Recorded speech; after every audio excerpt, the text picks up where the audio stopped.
100,000 ang sinahod ko bilang isang factory worker dito sa Taiwan. Magkano nga ba ang pinapadala namin sa mga family namin at sa mga savings namin? JR nga pala, chuchang na sa Taiwan. Nag-chuchang out of money.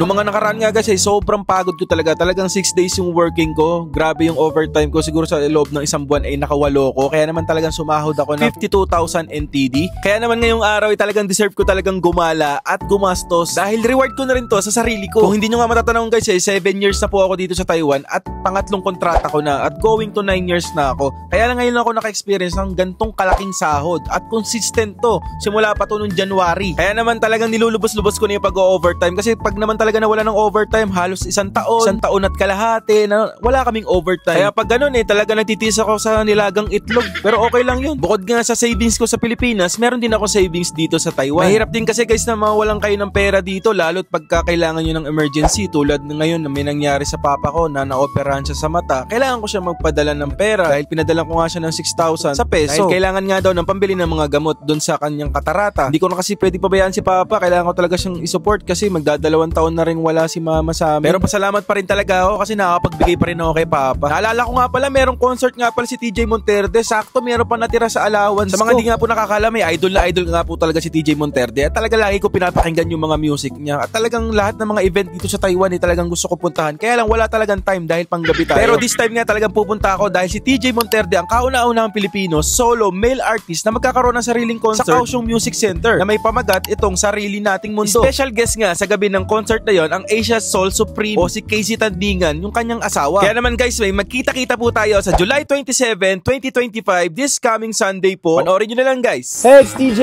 And Casey! See you next week, Taiwan! Get your tickets now! Yeah, see you!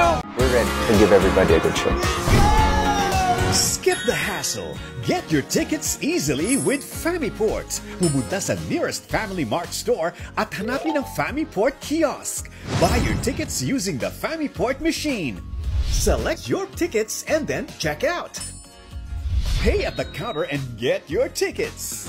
That's it. Easy lang, di ba? See you. Dito muna tayo sa sarili nating mundo.